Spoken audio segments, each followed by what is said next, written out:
Hello, my name is Todd Eustace. I'm the Vice President of Development at MOLA.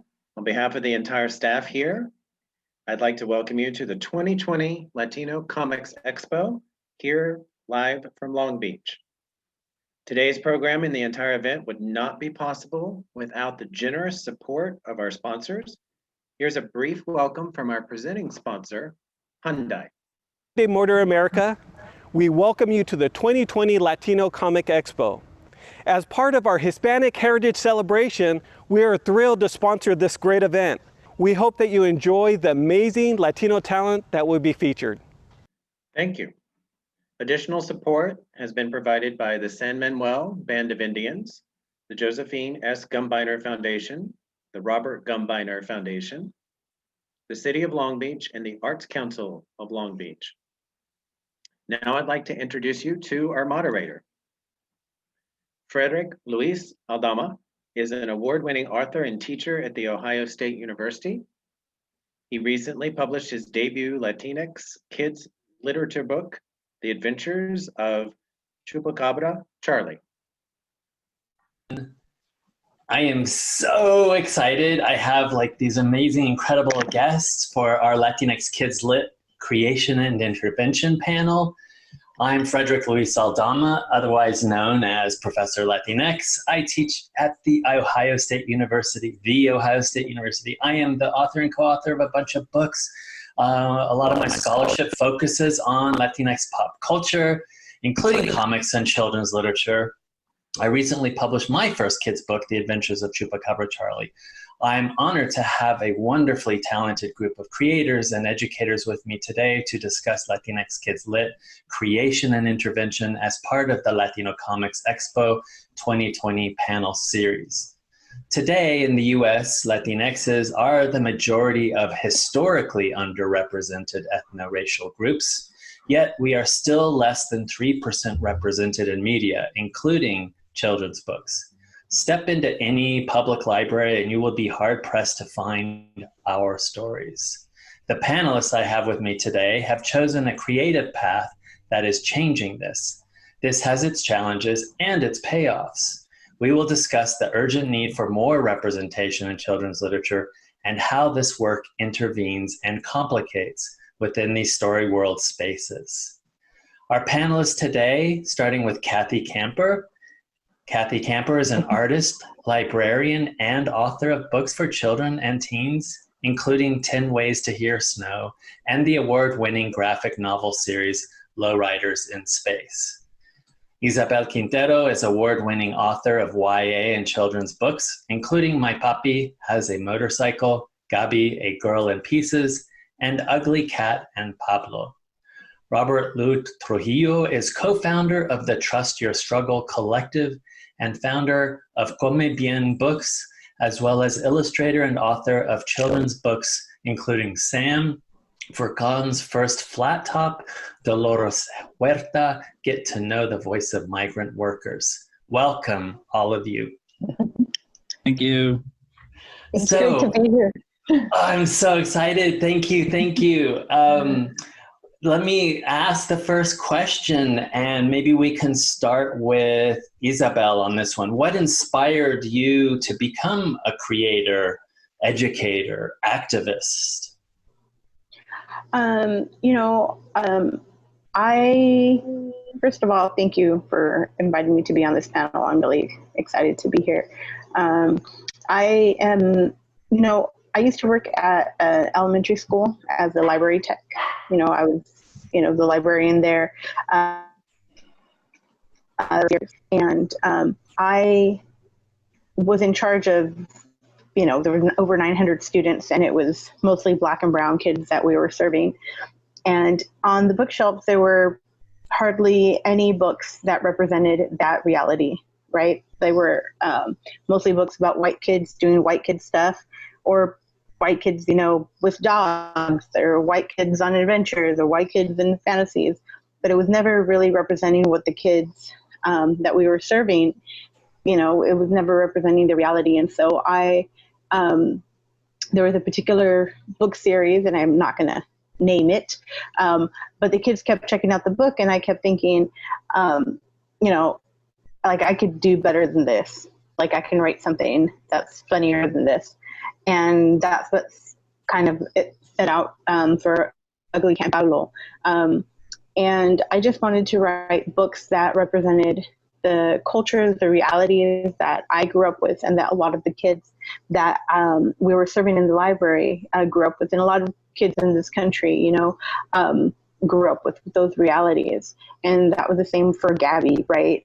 Gabby is about a girl who is a senior in high school. Her dad's addicted to meth, and she's a gordita. She's a light-skinned Chicana, much like myself. And so I wanted to write a book about that girl, and just books that I felt were missing from the bookshelves.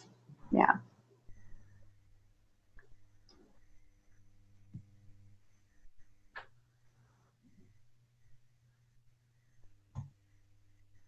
Robert, do you want to jump in here? Sure. So yeah, my name is Robert. I'm glad to be here with all of you as well. So I, much like Isabel, I was frustrated with what was out there, and it came from me as a young dad. I was 25 years old, and my son was getting books from people, and I was going to bookstores and to libraries to try and get more for him, and just kind of frustrated with the lack of books about kids like him. And so that really got me interested in wanting to know first, more about, books that were like him, if I could find them, and then what it took to make books like that. And then once I really got my feet wet and got into it, I just decided that I wanted to pursue that as part of my artistic journey, along with other things. But my son really inspired me to do that. And then once I got into it and started to work in the field, I just started meeting so many great people, like, all the people on this panel, and like other people who are really passionate about it. And that, I think that just really helped, because it's a larger community of people who are trying to solve the problem. So, Cathy. Yeah, I think I agree with what both the panelists have said, and I'm really happy to be here too, because we're all friends and we don't get to hang out like this. But I think for me it was a mixture. I'm Arab American. My dad's Lebanese and my mom was white, and so what Isabel mentioned, some of the intersectionalities of figuring out who are you, and where do you fit in the United States. I think, personally working that out and then not seeing it worked out for kids in a way that they can find it. That was something that struck me. And I've been thinking my dad was an activist, and I don't know if it was like the 40s or the 50s, but he was involved in union protests at the canning factories in Chicago. And he got beat up by the cops. And I've been thinking about that a lot, because it influenced how I think. I mean, it's not like I'm just being activist because it's a hip thing to do. It's something that, I was taught about from a very early age. I think the way that we're taught about race and about your place in society. And I was thinking about that because I saw a review of Lowriders by a white guy that I think is pretty conservative. And it struck me that his review, he thought that I was talking about things like sexism to hit liberal points, whereas those things are things that we grow up with and that kids will grow up with. And it's important for us to share with kids, if this happens to you, you're not alone, and here's some things that you can do to outwit it or to not have to suffer from it. So, I think that it's a mixture of like both my own experience, but wanting to share with kids what I couldn't find, and to sort of give them a hug through the book in a way, like, you matter, here you are, here's your experience, and it's as important enough to be in a book. Yeah. This is a difficult question, something that we get posed all the time, but how do you see your work intervening culturally, politically, etc.? Maybe Robert, we can start with you. How does it intervene? That was a question. Well, I think just being a man of color or Black man in Kid Lit is an intervention. And the way I say that is because when I've had a chance to go to classrooms or libraries, and I've been to many, many of them, it's just a really awesome experience, because sometimes the kids don't say anything, but sometimes they're just really surprised that I'm there. And I look back and think about when I was a kid and don't remember seeing anybody like that come to my classroom as a kid. And so I think that's an intervention just by being there. That's part of it. Now, beyond just kind of filling a space and being up there as like a talking head, I think making books that reflect our own personal experience is a huge intervention, because when you don't see your family or your experience or those that you grew up with, it makes you feel invisible, or maybe even more so like those things don't matter. They're not important. And so, you hear it all the time, people not wanting to speak Spanish or not wanting to share their type of food for fear of how it smells to other people who are not familiar with it. And it's just like being able to have some of those basic things illustrated in a book or a story. It validates it for you personally, but it also helps a larger society of people see like that's a normal person, that's a normal food, or that's a normal way to pronounce a name, or that's a normal custom. And so I think something as small as books for some people is a really huge thing in children's lives, because it validates their stories. So true. And of course, those formative ages, right? I mean, some even say that that's it, like our worldview, our sense of right and wrong, how we kind of understand ourselves versus others is all formed in that time, right? Isabel, tell me how you respond to something like that as an intervention. Thanks. I agree with everything that Robert said about, the books being able to reflect to young people who they are, and that it matters, because I think so many times, kids, the majority of what they read, or a lot of what they read when they're little, comes from schools, right? Comes from whatever they're given at the library at school, or whatever's assigned to them to read. And so many times their reality is omitted, their experience is omitted, their food is omitted.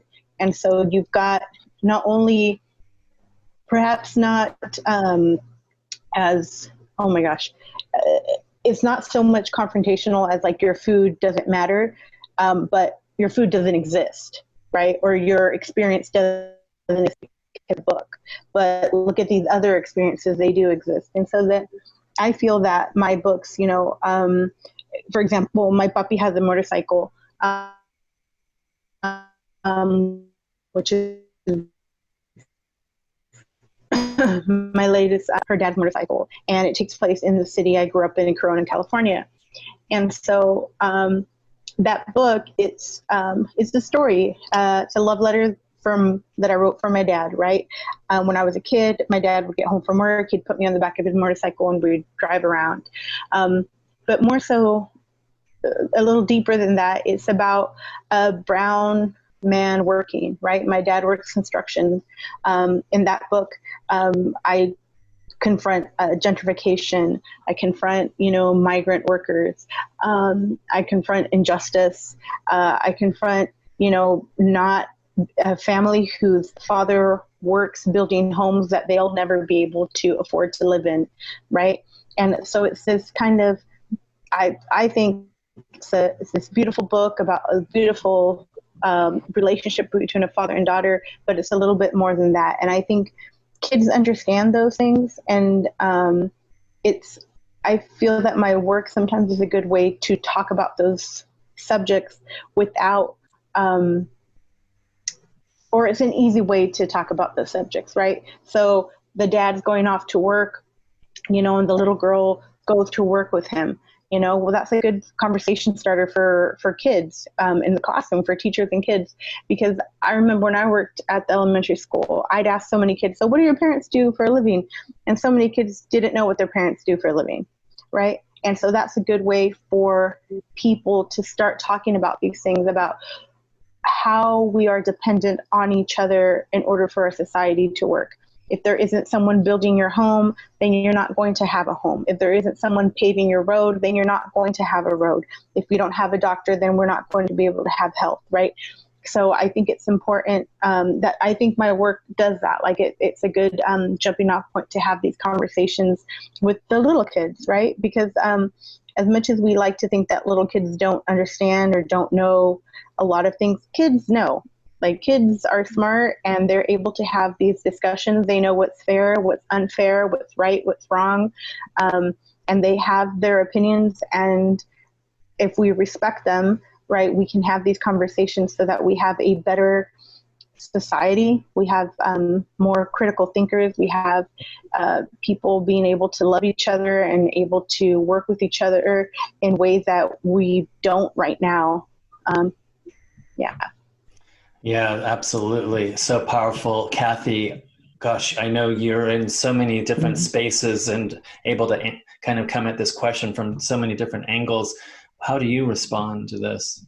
Well, I agree with what Isabel and Robert have said. And one thing I think we all do is there are so many like stereotypes and cliches that then when you point them out, it seems so obvious. Like I think one of the things is that brown men can be loving fathers, but you so rarely see that in books. And I know like Arab men, the stereotypes, black men, Latinx men. And so like when I read Isabel's book, it hit me so deeply because it was like my relationship to my dad, but I didn't live in California.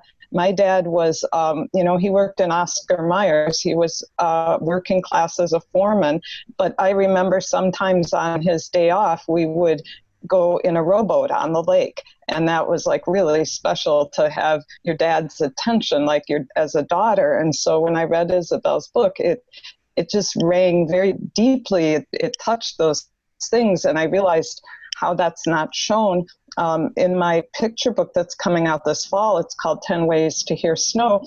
And it's about an Arab family that lives in a snowy place because, a large majority of Arabs live around Detroit and Michigan. And yet, when you think of Arabs, it's usually the camel in the desert. And, that's the story you get. So I think that there's a lot of ways that our books can fight these stereotypes like most people aren't going to even think that that's happening kind of, but we're expanding the view of what our cultures encompass and the stories that are there, and then sort of righting the wrongs that are just reiterated over and over again. Can I just add something real quick, Frederick? Righting the wrongs. Yeah, please. It's not, for me, it's not so much righting the wrongs for mainstream, for white folk, right? It's righting the wrongs for ourselves that so many of us have internalized that we are through this white gaze, that we can only exist in a certain way, or we can only like certain things. And I think that our books show that we can be, right? We contain multitudes. We can do so many things, and we are so many things. I will never forget substituting. I was substituting in a fourth grade classroom at the school I used to work at. And the kids, they had to do like a little shield or crest, and that represented their cultures, like things they were proud of with their culture. This is fourth grade.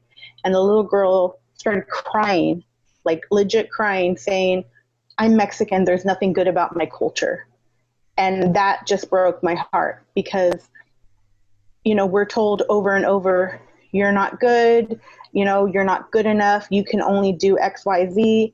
And I think our books are not just to correct the wrongs or to teach or educate other people, but for us to look at and say, okay, we are so much more. We can be so much more than what the larger society expects from us. At least that's how I feel like when I write these books. I think about the Latinx kids, the Chicanx kids that are reading these books, first and foremost, right? Yeah, so important. Also gets us to the question of kind of who the ideal reader is, who we're writing our books for. So yes, as mirrors to reflect and affirm the readers are kids that aren't being seen in the mainstream, that aren't being affirmed, but also, as Isabel and all of you have been talking about, a way to kind of complicate and humanize. Also, as a doorway, as some people have talked about it, for non-Latinxes to be invited, but not necessarily like the reason for doing it, right? What the invitation, the welcome mat is there, invited into this complex humanity of our experiences and identities.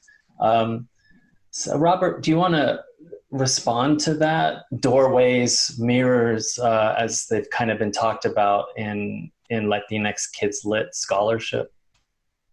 Sure. Well, I'll use music as an example. So I'm a huge hip hop head. I love soul music. Fortunately, I grew up in a household with, two very different parents. And so I heard a lot of different types of music, Afrobeat.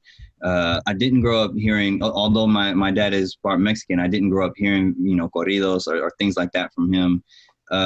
But something interesting that stuck out to me as a kid was seeing mostly Black folks in hip hop circles, jazz, soul, things like that. But it wasn't until I was an adult that I saw Black folks who were into punk or into, hardcore or metal or something like that. And I think a wonderful mirror is to be able to see that you as a kid can do so many different musics. In fact, when you look back, like the history of, these musics and how they were started, like you have a stakeholder in that, you have a history in it. And so it's like an affirming thing to be like, oh, wow, like I didn't know, there was a band called Death, or I didn't know that there was, Little Richard or all these things. Like you find out as you get older that, wow, and, there's a history there. And then I think for kids who are not African-American and they see these different genres of music, they can see how it relates or how it has a lineage back to, field hollers and the blues and like some of those early forms of rock and roll music. And so I think that is like a window into a world they may not have known about, because I sure as hell didn't learn about it in grade school or high school or any of those places. So the mirrors and windows is just a really powerful thing to give people, like Isabel was saying, like it complicates it because you can see a much broader, identity of yourself, and you realize for you personally that, your culture is not a monolith, but for other people as well to be like, oh, there's so many different forms of, whatever, like, oh, not all Boricuas are the same. You know what I mean? Yeah. Cathy, did you want to respond to this sort of these metaphors used for our literature, doorways, mirrors, windows?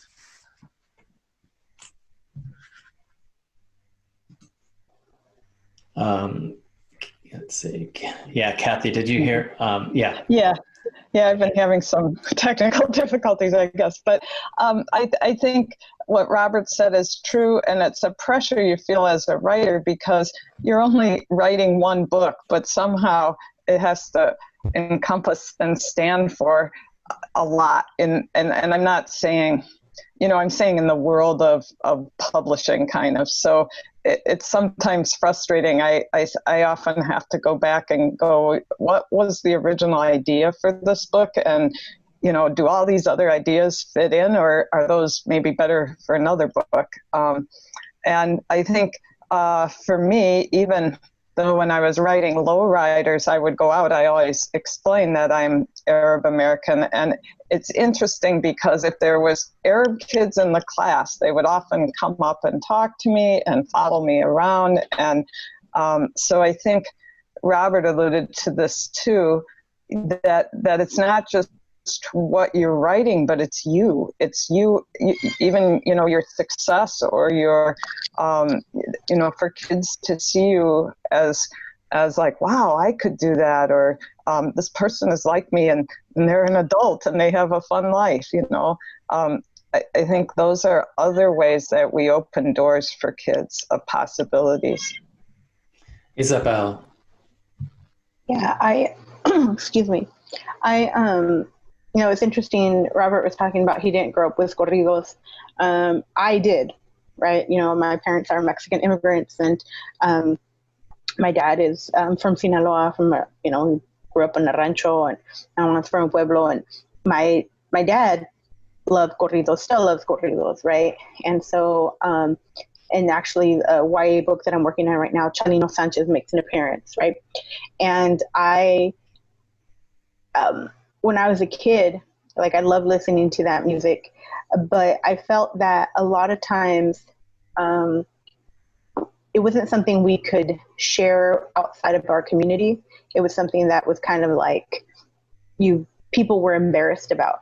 And I, as I've gotten older now, as an adult, I'm almost 40, I realized that I didn't feel that shame with it. There was a lot of things, it wasn't something I got made fun of, because it could have been because I was light skinned, right? So a lot of these other kids already had, my friends who were darker already had things that they were worrying about, getting teased about. Whereas I'm not technically pass. I don't know if I can or can't pass, but I am light. And so I don't get as much stuff. I almost cussed, sorry. But almost as much stuff headed my way that, my darker skinned brothers and sisters. And so the music part of it, I think for a lot of people, it was just one more thing to get made fun of, right? The corridos or the banda or the music in Spanish, right?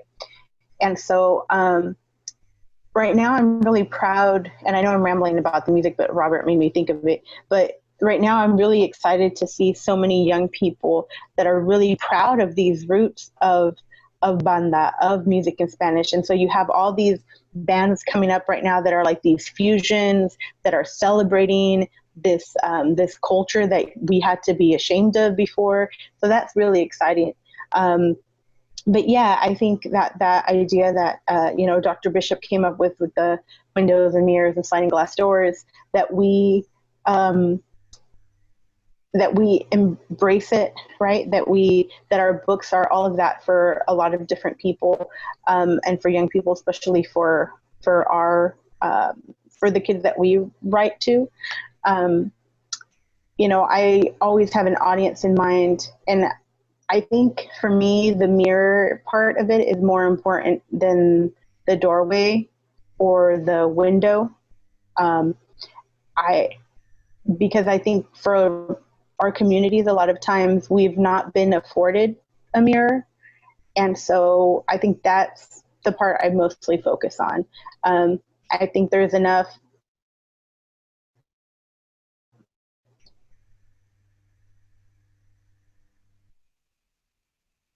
I'm rambling. I'm sorry. I've got very little sleep with this child. I'm sorry. I'm sorry. But what I'm trying to say is, okay, I always give this example. When we're in school, when we were in high school, we had to read of mice and men, right? We were taught metaphors, we were taught figurative language through mice and men. Mice and men was not a mirror for me, at least, right? I was never a white man in the Depression, and so that was not my reality. However, I was able to learn a lot from it, and teachers were able to use that book to teach us so many things, and I was able to learn a lot. And I think that our books can be used the same way. It doesn't necessarily need to be written to teach something, but teachers, if they're good teachers, good educators, can use our books in those very ways, right? It doesn't have to be this universal story. It could be a very specific story about a girl growing up in Corona. And you can learn a lot of things. You can learn metaphor, you can learn figurative language, you can learn different realities, you can learn, storytelling from it. So I think that our books can be used as doorways or as windows, but for me, the most important part is the mirror part for us. Thank you, Isabel. Yeah, so beautifully stated.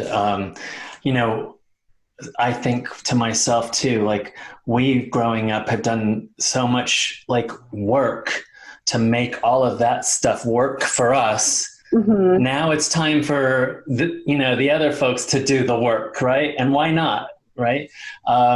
Robert, how do you see your self-identification as a Blaxican, as a Latinx creator, and as a way of kind of like really informing the shape of your story worlds? I think it complicates it. Definitely, for me, when I was a kid, like having to explain, what my last name was and having to like explain to other kids what my culture was very challenging. From pretty much from like kindergarten up until maybe my sophomore year of high school, I predominantly hung out with Black folks. And I, of course, I had family from all these different places, but it wasn't until I fell in love with graffiti art and got to meet people from all different backgrounds that I really started to reflect on it more and want to know about some of these other aspects of my culture. But I think as it relates to storytelling, pretty much everybody in the United States, probably in the world too, has like this hybrid of cultures or this mix of influences when they come from, whether it's their family or their friends or their work. And so I think it's really important, when I did for Contours Flat Top, to acknowledge it without being like hitting you over the head, just to acknowledge that there's different parts of this child's life. And I try to do that very often when I write or illustrate stories, to put a little bit of mix in there, just so that, there's Black folks who don't realize there's a hell of Black people that speak Spanish. There's Latinos who don't realize that there are Black people in Mexico or in, Honduras or someplace like that. And so to complicate it is really fun thing, not to make people feel bad, but to more just to give them a little bit of something to be curious about, to be like, oh, wow, I didn't know that. And to just kind of leave a breadcrumb so that they, would want to know more. I mean, like today I just saw something on Twitter. It was like, it looked to me like an Asian American woman who was like Boricua, and she was speaking Spanish just like, a Boricua would. And someone was asking her, like, she's not Puerto Rican, or she doesn't think she is, but it was like totally she embodied that culture. And so it complicates it to be like, oh, wow, there's Asian people in, Puerto Rico. So it's just, I think that's what comes to mind, and that's what's important to me. Yeah, it's so important. I love it. I really do. And we need more Afro-Latinx representation, right? Latinx representation to really challenge. Isabel, can you talk about challenges and challenges overcome as a Chicanx Latinx creator? Yeah, I think the expectations, maybe, I think one of the things is like what I was rambling on previously about having to teach people about our culture, right? Or the expectation that anything that we write is meant to teach other people,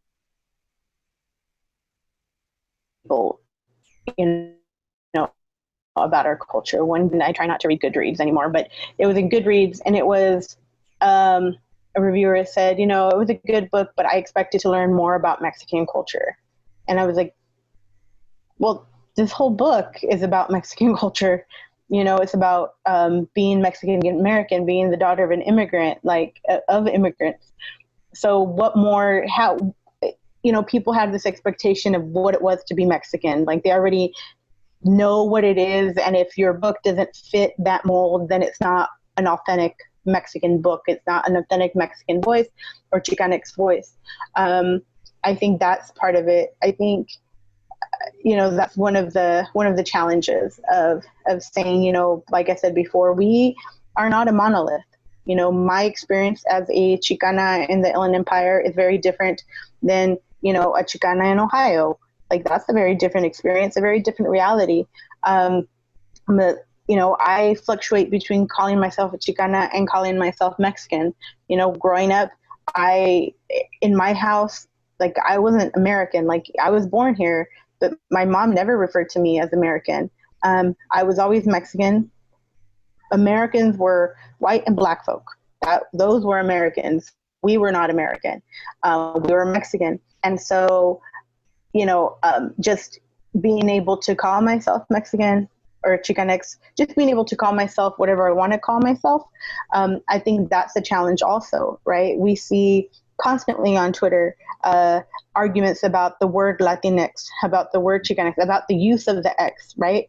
I think that sometimes the challenges for me have come from within the Latinx writing world, that sometimes we're like crabs in a barrel, and we just are so busy arguing over the letter X that we are not paying attention to the bigger picture of, or forgetting about the larger picture about like, what is our goal as writers? What should we be doing as writers, as creators, in a system that works hard to keep us out?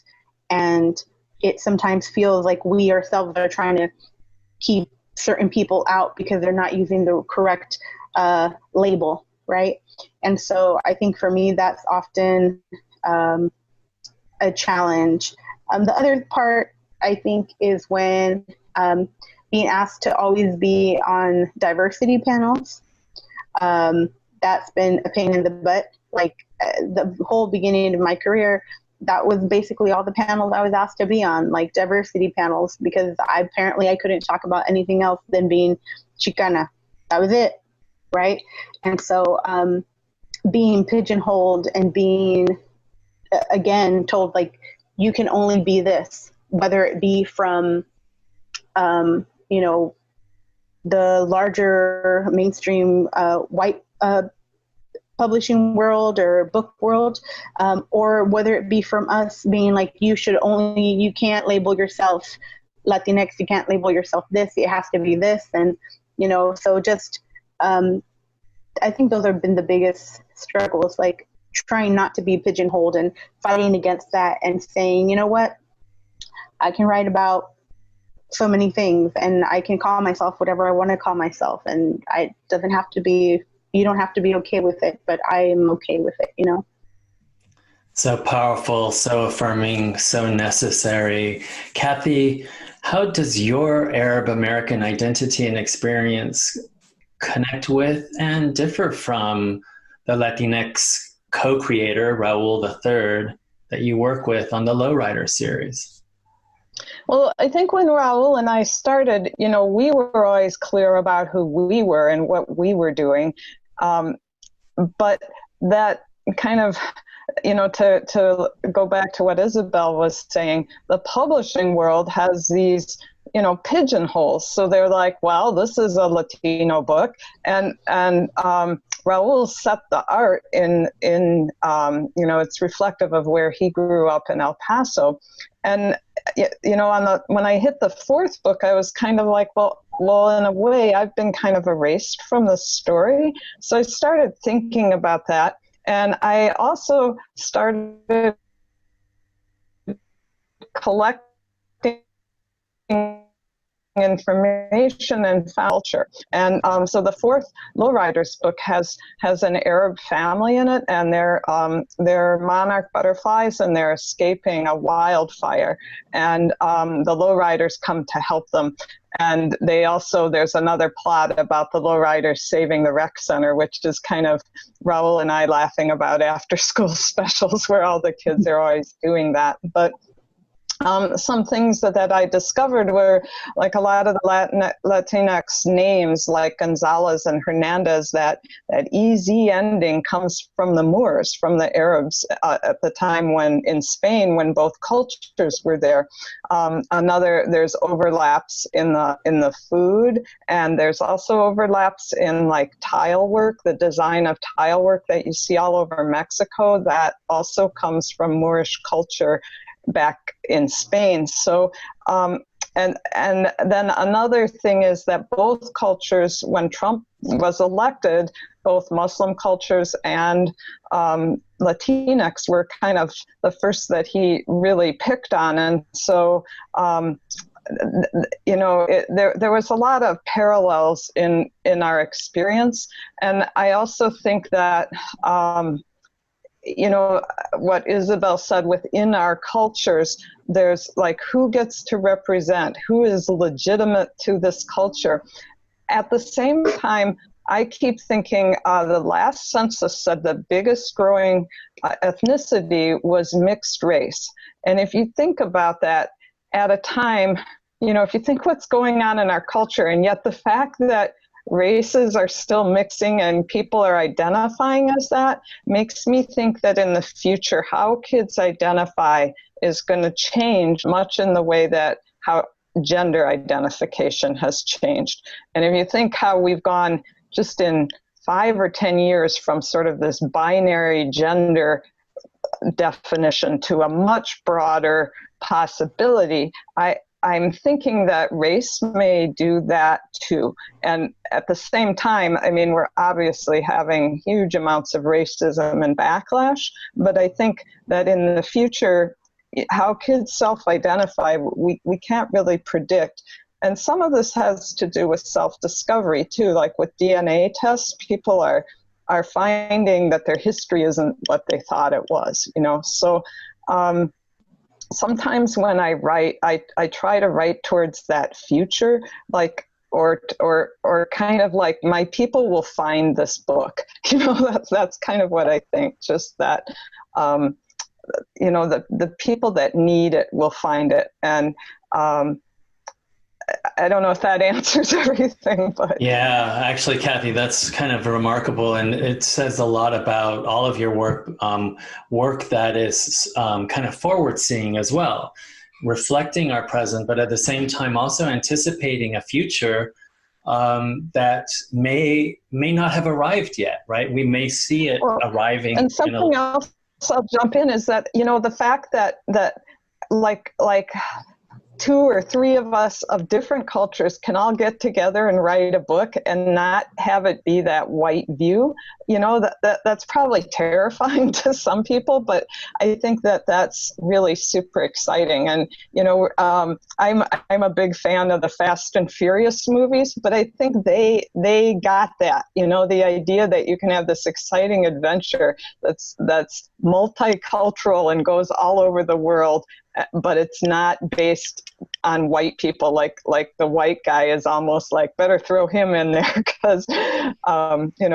we need to have at least one white guy. But I just think that, at a time when we're seeing so much racism and negativity emphasized in the media, behind that, there are lots of examples where people are just, on the ground level coming together and building new things. Cathy, while I've got you, you're also a librarian. Can you share some insights about the scarcity of Latinx kids lit in libraries? Yeah, and I mean, I think it directly relates to publishing too, but as libraries, hopefully your library is buying materials that reflects the population that would use the library. So, that was one of my initial reasons to want her, because of organizations like We Need Diverse Books that are now pointing it out. And like every year, CCBC, the Children's Book Collective in Wisconsin, keeps statistics of what percentage of books represent cultures. But even so, it's like in the single digits for books about brown kids, and then it'll be 30% about animals. And it's like, oh great, there's more books about animals than there are Arab kids or indigenous kids, So but it all goes back to money and publishers. Like one of the things that I think is very problematic is you might have even a BIPOC editor or a sympathetic editor, but what is the marketing team like for your book? What are the salespeople like?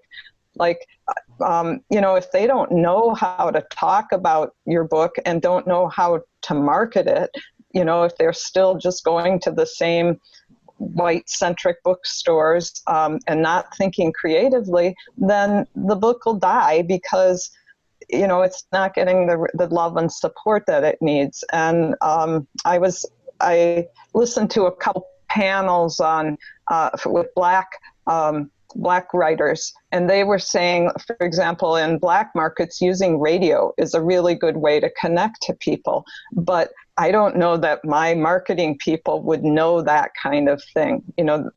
Like how to reach a specific audience is different medias, different techniques. So, but back to libraries, I think one of the plus things about them is that they're free and they reach neighborhoods that often don't have bookstores. So, they can be a really direct, good way to get your book in the hands of kids if your book is in the library. So let me move on into the sort of how we or you bring your work and other Latinx kids lit, other BIPOC creator kids lit into your learning spaces. Isabel, maybe we can begin with you. Yeah, can you repeat the question, please?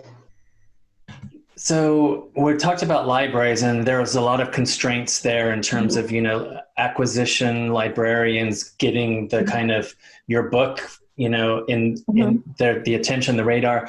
How do we kind of push against that in many ways by bringing in BIPOC, our own Latinx kids lit into our learning spaces? Yeah, well, I know that, for example, when I do have students, like I mentioned, I teach in the Sierra Nevada University low residency MFA program, and I'll have like one student mentoring, or if I'm doing the residency, I'll bring in text by, and it's for writing for children's and adult literature. And so if I have a student, like I had a student last semester, the books I was recommending to her were books by Black, Indigenous people of color, right? That's what I was trying to recommend, especially given what she was writing about, because I thought it was important for her to be reading these other experiences that, she was kind of dabbling in. So I think that in that case, that's how I use it. When I do workshops or things like that, I try to bring in also books that people might not necessarily have read, that are not on the New York Times bestseller list, because also when we look at the New York Times bestseller list, even, sometimes it'll be, and it's great, but it'll be the same Black, Indigenous people of color that are on the New York Times bestseller list. Like, that's it. They're kind of difficult to move people in and out, and especially Latinx people hardly ever make it there. So I try to use the text, or when I'm teaching community college, those are the texts that I try to use. And I find that my students, that work resonates with my students a little bit more than other texts would, perhaps,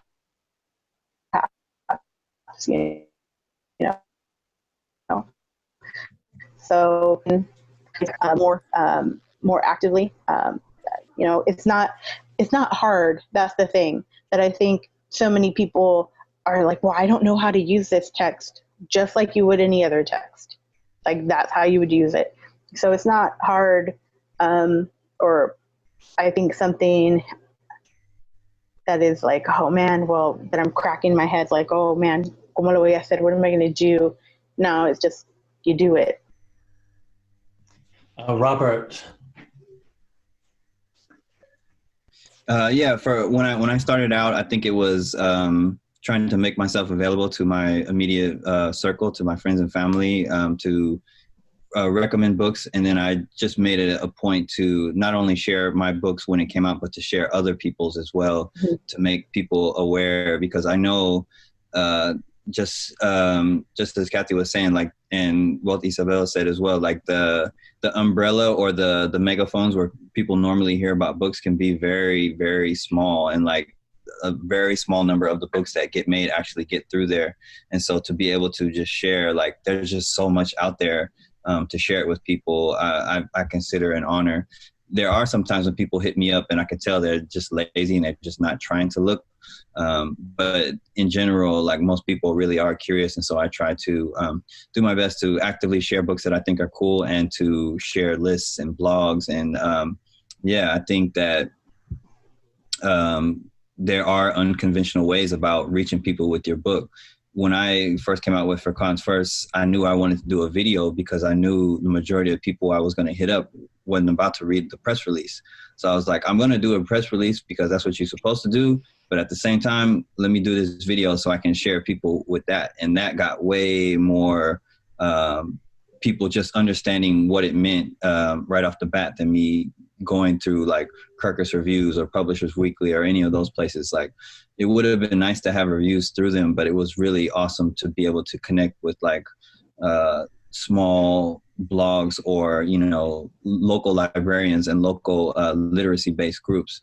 And I think it's unfortunate that we have to like do so much work to get these stories out there, but it is a passion and it's something that, you know, is just really important to me, not because I want to sell a book or I want just other people to sell their books, but because I want there to be less kids like me when I was little who were like, I don't read, you know, like that's not for me. Like, I want more kids to be like, wow, I really enjoy this.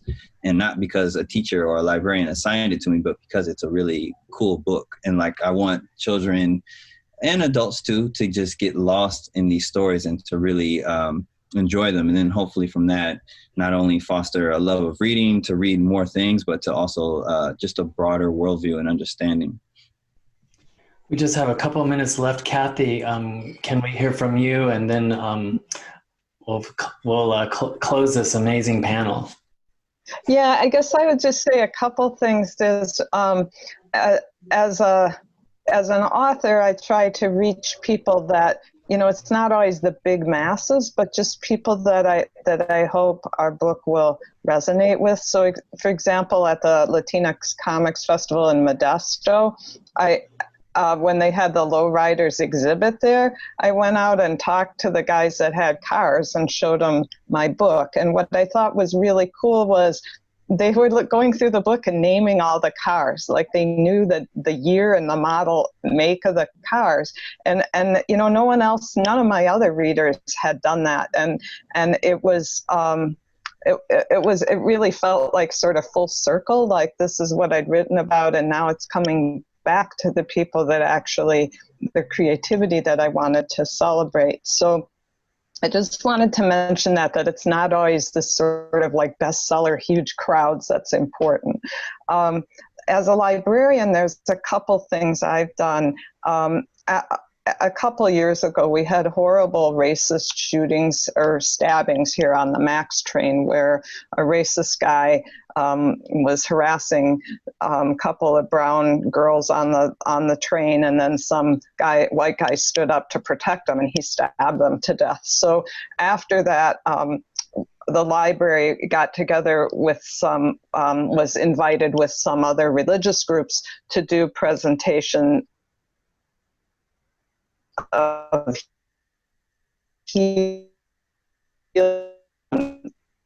I'll just talk about 50 books, and it's aimed at educators and parents, and we have a discussion afterwards of what works, how do you heal, all that stuff. So this year, when I did it, we had to jump on Zoom, and we weren't sure what would happen, and it turned out we had 500 people or so participate. So to me, like, I always look at my position as a librarian, how can I use that to amplify something that I couldn't necessarily do personally?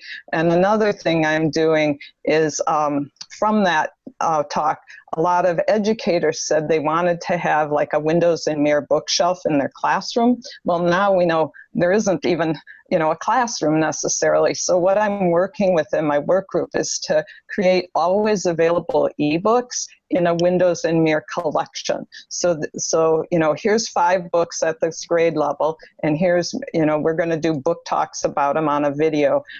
And the idea is to get those into as many classrooms as we can, and the book is always available so the kids can read it all year long.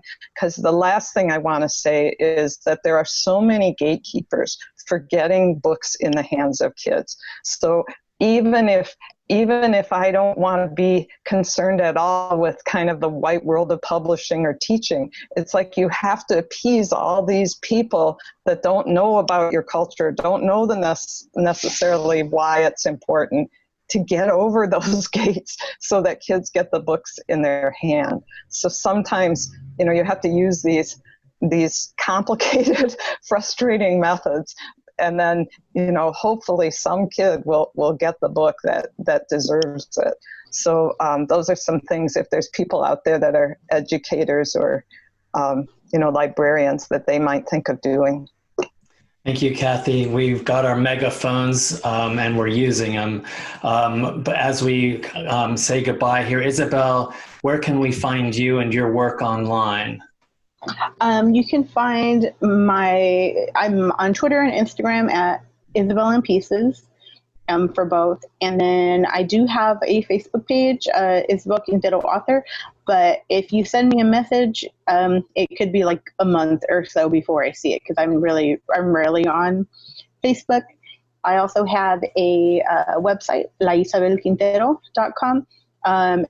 Excuse the website, it's under construction, so it's being worked on, and so it's but it's there. And if you want to send me a message, you can definitely, there's a contact form there, and just it comes directly to me. And you can find my books wherever books are sold. If you would like a signed copy of Gabby, a Girl in Pieces, email me directly and we can work that out, because I've been sending copies of Gabby with a zine, an extra zine, and then some other goodies. So if people want that, then you can just email me directly and we can handle that. But books, Barnes and Noble, support your independent bookstores, go on indiebound.org. Please try to avoid the devil's website, and, just support your local bookstores. Robert. You can find me at robdon'tstop, robdon'tstop.com, and I'm on Instagram at Robert_TRES. And yeah, support your local bookstores. Cathy? Yeah, I'm just cathycamper.com. That's my website, and you can contact me there. And I'm CFastWolf on Facebook and Instagram and Twitter. I'm probably mostly on Facebook right now, but I'm all those places. And I want to give a shout out to supporting indie bookstores. Powell's Bookstore in Portland is a big one, and we don't want them to fold. So, if people are just looking for a big bookstore, go there. Latinx Kids Lit. Well, it matters, and it matters deeply. Thank you, Isabel. Thank you, Robert. Thank you, Cathy. Thank you. Thank you. Good to see you all.